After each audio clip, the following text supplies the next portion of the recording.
a los visitantes les daban el rollo para que leyeran. No sé si lo saben entender. Le dieron el rollo del profeta Isaías. ¿Por qué le dieron el rollo? Porque eran ¿qué? Visitantes. Él recuerde de dónde estaba, en otros lugares, pero regresó aquí a su ciudad, a Nazaret, y le dan el rollo, porque los había visitado. Jesús lo desenrolló y encontró el lugar donde está escrito lo siguiente. No tenían la Biblia, no había una Biblia como nosotros, eran pergaminos. Se abre el rollo, el libro de Isaías. El Espíritu del Señor está sobre mí. ¿Por qué todo esto molestó a los judíos? Así como que, a ver, el Espíritu del Señor está sobre mí. Qué importante es que el Espíritu Santo esté sobre nosotros. Porque me ha ungido para llevar buenas noticias ¿a quién? A los pobres de espíritu. Me ha enviado a proclamar que los cautivos sean liberados, que los ciegos vean. ¿Cómo es que los ciegos van a ver espiritualmente? A través del Evangelio. El Evangelio les abre los ojos. Que los oprimidos sean puestos en libertad. Y ha llegado el tiempo del favor del Señor.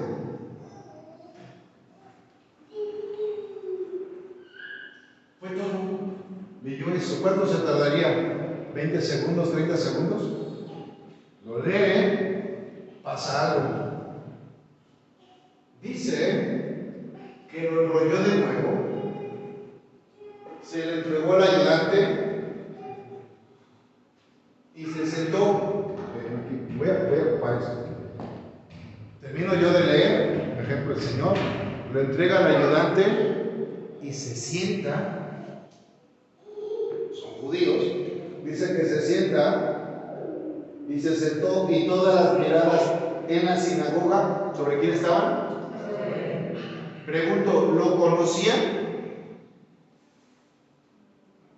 ¿Cómo que no? ¿De dónde era? ¿Lo conocían? Sí. ¿Dónde estaba la sinagoga? En Nazaret. Otra vez, ya ven que no meditan. ¿Dónde estaba? Cuando llegó a dónde? Nazaret. ¿La aldea dónde? ¿Lo conocían? No, era un extranjero. O sea, recuerden que andaba en otro lugar, pero después vino de visita. O sea, visitó a la iglesia. Entonces, ¿sí lo conocían? Sí. ¿Dónde está? Voy a poner un ejemplo. Vamos a poner un ejemplo. Vamos a poner un ejemplo. No se desesperen, que no vean distantes. Vamos a poner un ejemplo. ¿Tu hijo se llama Jafet? Vean aquí. Jafet crece con nosotros aquí en la 18. Lo conocemos a Jafet, chillón, crece, se pone más chillón, crece, se hace más tranquilo, va a la escuela, buenas calificaciones, entra a la secundaria, entra a la preparatoria, entra a estudiar, trabaja y tiene 30 años. ¿Lo podremos conocer todos a Jafet? ¿Sí? ¿Lo conocían? ¿Conocían al Señor que era carpintero? ¿Sí o no? Cuando se sienta, dice que todas las miradas estaban sobre quién. Sobre él. Esto se pone bueno. Dice. Después Jesús comenzó a hablarles. La escritura que acaban de oír se ha cumplido este mismo día.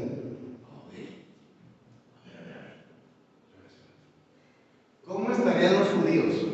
Primero lo escuchan leer y luego lo escuchan decir: esta escritura que acaban de oír se ha cumplido delante de ustedes en este día. Ahora, ¿qué piensan? Los judíos esperaban al Mesías, esperaban a su Salvador, a su Redentor. ¿Esto dónde está? Esto de el Espíritu del Señor está sobre mí. Isaías 61. El Espíritu del Señor está sobre mí. ¿Cómo? Si dijo el Señor que hay señales. Una señal es que iba a estar el Espíritu de Dios sobre su ungido. La unción estará sobre mi ungido. Los los judíos sabían que iba a venir el Mesías, que iba a ser ungido por el Espíritu de Dios, etc. Pero no cabía en ellos esto. Todos hablaban bien de quién. ¿De quién hablaban bien? ¿Todos hablaban bien de quién? De Cristo. Y estaban asombrados de la gracia con la que salían las palabras de su boca. ¿Cómo puede ser? Preguntaban. ¿No es este el hijo de José? Pregunto, ¿lo conocían? Sí. A ver. ¿Podemos caer, hermana Susana, en incredulidad? ¿Sí o no? Sí. ¿Cómo es eso? Yahvé, si lo conocemos, ¿cómo va a ser Yahvé? ¿Me doy a entender? Hermana Margarita, ¿podemos tener la actitud de los judíos nosotros para poder creer? Si están esperando al Mesías, están esperando al Salvador, están esperando a su Cristo, a su Redentor, hay muchas señales que hablan del Mesías, muchísimas señales, donde dice que iban a ser de una virgen, que iba a estar en Nazaret, etcétera, que el Espíritu de Dios iba a estar sobre él. Iba a haber muchas señales del Mesías, muchas señales. Cuando él comienza, dice esto. La escritura que acaban de oír hoy se ha cumplido. Es decir, él les estaba diciendo: yo soy el Mesías. La reacción de ellos: ¿cómo puede ser eso? ¿No es el hijo de José? Te conocemos. ¿Me explico, hermanos? ¿Qué les estaba dando a entender? Yo soy ¿qué? Mesías. Cuando dice esto, el Espíritu del Señor está ¿dónde? Sobre mí. ¿Y de qué? Me ha ungido. Cuando lo escuchan, se quedan así: ¿cómo? ¿Quién? ¿Tú eres el Mesías? Pregunto, hermana Nancy, ¿en qué aldea estaba? ¿Dónde qué? ¿Dónde creció? ¿Lo conocían todos? ¿Hablaban bien de él? ¿Qué es lo que no toleraban, hermana Nancy? Decir que él era qué.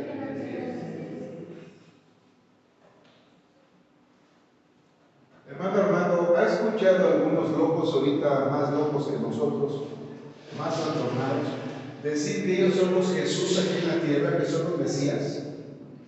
¿Los ha escuchado? ¿Y a esos qué les hacen? Los aplauden.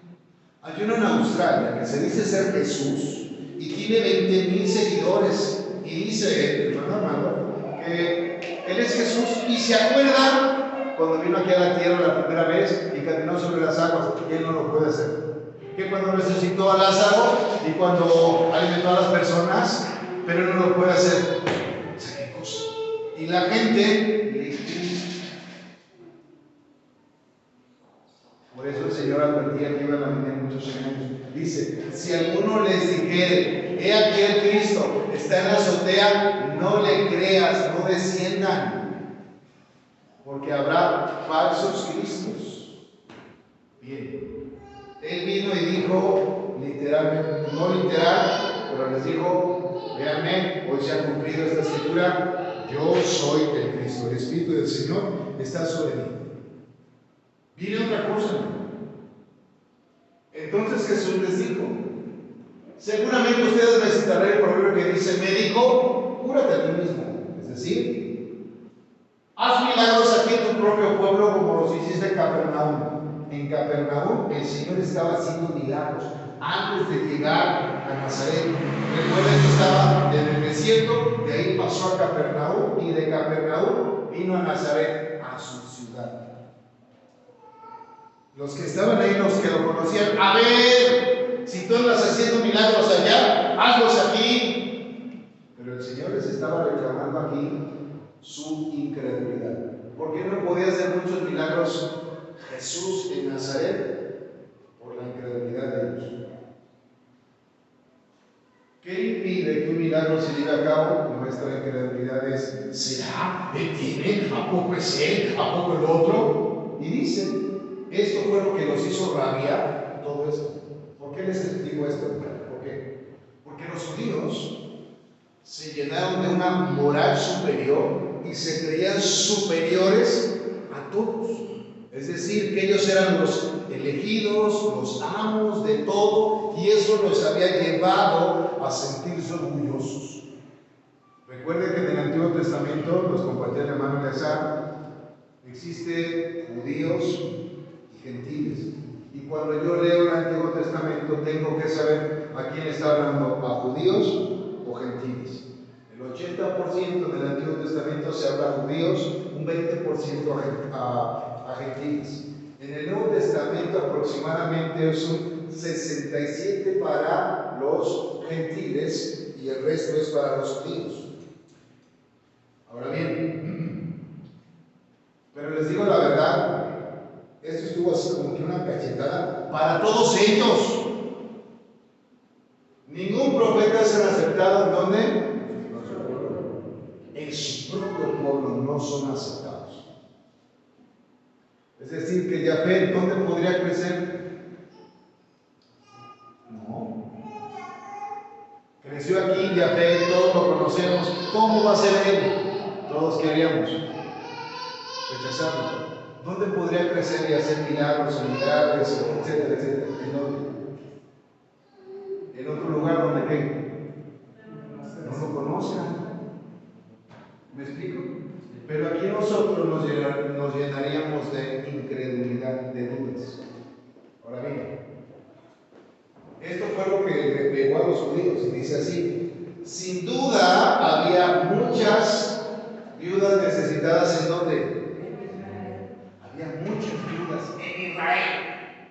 Recuerden que dicen en el Salmo que Jehová es padre de viudas, ayudador de las viudas y padre de huérfanos. En el tiempo de Elías, cuando los cielos se cerraron por 3 años y medio y un hambre terrible devastó la tierra, sin embargo, Elías no fue enviado. Se estaba refiriendo también que el Señor iba a ser rechazado y lo iban a aceptar quienes. Dice que fue enviado a ninguna de ellas. En cambio, lo enviaron a una extranjera, a una viuda de Sarepta de la tierra de Sidón. Es decir, que Dios no trajo la bendición a ninguna de las viudas israelitas, sino una gentil. Es decir, que esta viuda de Sarepta aceptó a Elías. Era una gentil. Había muchas viudas en Israel. Y los judíos se sentían los que no somos el pueblo escogido, una nación bendecida, etc. Se sentían muy orgullosos, muy superiores. También muchas personas, dice, en Israel tenían lepra. Los que han leído el Antiguo Testamento recuerden que hay una ley de la lepra. Dice la ley de la lepra, está en Levíticos. Es decir, que una persona cuando se llenaba de lepra, la lepra es una maldición. Esa persona le caía como úlceras en la piel, como manchas. Se tenían que proteger, cubrir, porque si la tocaban se contagiaban. Entonces, esa persona, si era sanada, iba con el sumo sacerdote a revisarse. El sumo sacerdote revisaba que la persona ya no tuviera manchas y hacían unos rituales, etc. Mataban a los palominos, hacían ciertas actividades, declarando que la persona ya había sido sanada. Pero ningún leproso, dice, también muchas personas en Israel tenían lepra en el tiempo del profeta Eliseo. Pero el único sanado fue ¿quién? Naamán, un sirio, un gentil. Esto les pegó a los judíos. El Señor les estaba diciendo: ustedes me van a rechazar y los gentiles me van a aceptar. ¿Nosotros somos judíos o gentiles? ¿Cuántos alaban a Dios? ¿Nosotros hemos aceptado a Cristo? Si vemos al pueblo judío ahorita, el pueblo judío sigue endureciendo su corazón hacia el Señor. Esperan todavía al Mesías, no creen que el Mesías ya vino, no lo creen, esperan al Mesías. Esto de que cómo que nosotros, el pueblo elegido, el pueblo de Dios, cómo que nosotros no nos va a bendecir Dios? Y el Señor aquí le recuerda, ¿no? Había viudas y solamente la bendición fue para una. Había leprosos en todo el pueblo de Israel, pero ninguno fue sanado. Solamente acá dice el Naamán, un sirio, el general Naamán. Eso hizo esto. Al oír eso la gente le aplaudió. Hermano Geu, hermano Eleazar, todos los que predican. Quique, si vas a predicar, todos los que predicamos, si esperamos, ¿qué estás predicando, hermano Geu? Lo que le agrada. Quique, si te odian y se paran y te maldicen, predicando la palabra. Si se para alguien y te maldice y te la refrescan, te avientan piedras o algo, bien, Quique, felicidades. ¿Estás agradando a quién? O busco agradar a Dios o busco el favor de los hombres. Si todavía busco agradar a los hombres, ¿no sería qué? Siervo de Dios. Y hermano Eleazar, cada predicación debe de pasar esto. Fue un pequeño mensaje. ¿Cuánto se tardó el Señor ahí? 2, 3, 5 minutos. ¿Cómo se pusieron?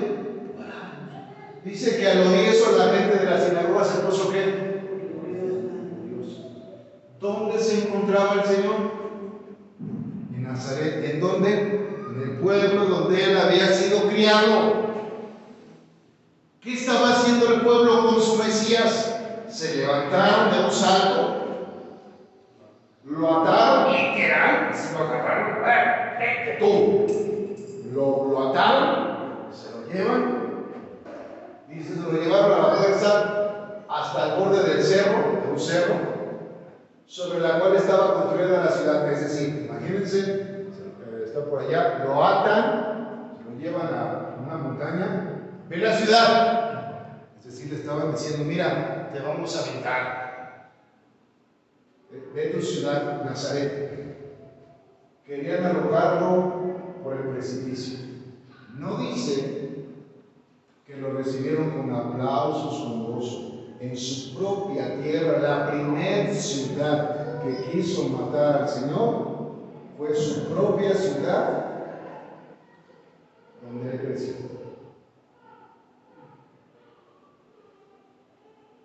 Los enemigos, hermano Jehú, que va a tener en su ministerio van a ser en donde? Los de su casa, cuando usted que creció. ¿Sí o no? Quique, ¿vas a tener enemigos cuando empieces a predicar? ¿Cuáles van a ser? Dijo el Señor, los enemigos serán los de tu casa. ¿Quiénes? Los que te vieron crecer. ¿Cómo? ¿Tú, nuestro pastor? No, estás loco. Te vimos, sabemos quién eres. ¿Me explico, Quique? Sí. Esa es la reacción de mucha gente. No someterse a una autoridad. ¿Se sometieron al Mesías? ¿Lo aceptaron? No, querían matarlo. ¿Qué pasa con los pastores hoy? Hermana Margarita, ¿quieren qué? Matarlos.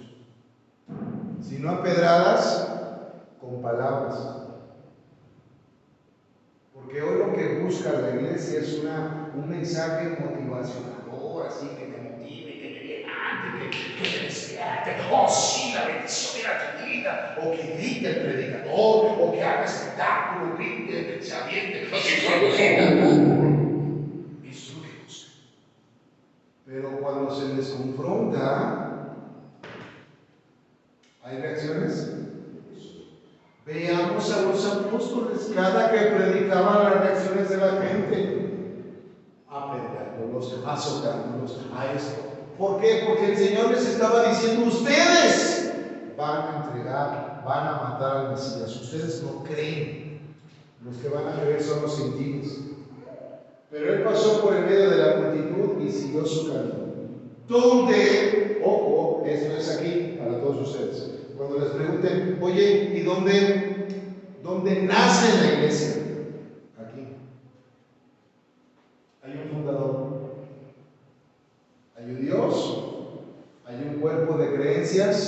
y hay un grupo de seguidores. A partir de ese momento, mucha gente empezaba a seguir al Señor. Tengo otra pregunta. Vean esta imagen acá. ¿Quién compró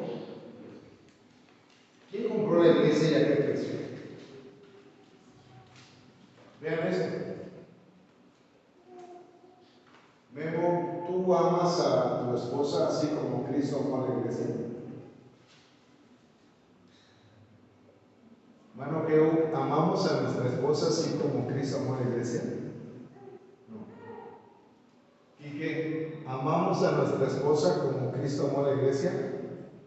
No. Pero deberíamos. Hermano, termino. ¿Usted la ama como Cristo amó a la iglesia? ¿Deberíamos? ¿Sí? Dice así, para los maridos, eso significa, ame cada uno a quién, a su esposa, tal como Cristo amó a la iglesia, Él se entregó por ella. Ven esta imagen. ¿Se entregó Cristo por la iglesia? Cuando a alguien le encanta el pecado, cuando la hermana Susana quiera pecar, cuando Nancy se quiera deleitar en el pecado, la hermana Margarita, todos estamos aquí, hermano Armando, hermana, y digan, qué rico es el pecado, qué dulce, porque el pecado no es amargo, es dulce, muy rico, sabroso, se goza uno, se deleita. Pero cuando alguien quiera pecar y encuentre placer ahí, miren esto.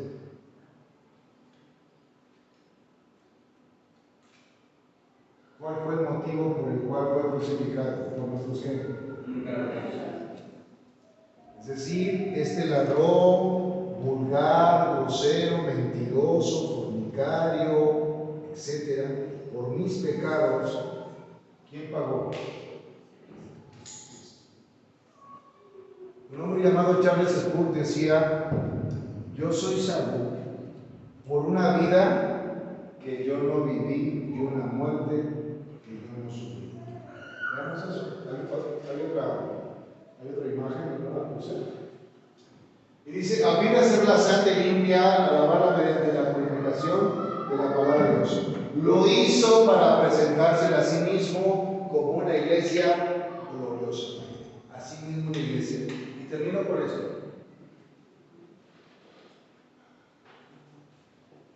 Pablo les decía en cierto lugar, decía: entonces cuídense a sí mismo y cuiden el rebaño de Dios. Alimenten y pastoreen al rebaño de Dios, ojo, al rebaño de Dios. Ustedes y yo somos el rebaño de Dios. Y dice así: su iglesia comprada ¿con qué? Con su propia sangre. Es estas imágenes, cuando ustedes y yo veamos esto, Él pagó ¿por qué? Por una iglesia. Por su iglesia.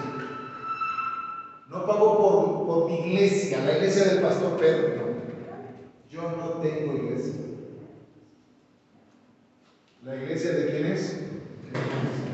¿Qué es lo que yo debo de hacer? Pastorear el rebaño de quién. Mi trabajo es prepararme, alimentarme, guiar a las ovejas, presentar a Cristo cada domingo o toda la semana, presentar a Cristo, mi Señor, mi Salvador, nuestro Dios, nuestro Rey. Ese es el trabajo del pastor. Que si hay una oveja que anda por ahí en pecado, arrepiéntete, cámbiate de rumbo. ¿Se van a enojar? Sí. Antes me decía mi hermana Marilena, no sé si recuerdan, el pastor exhorta mucho, es bien enojón. Hoy ya no dice nada el pastor, es bien tranquilo. Si exhorta a uno, Nancy, ¿se enojan?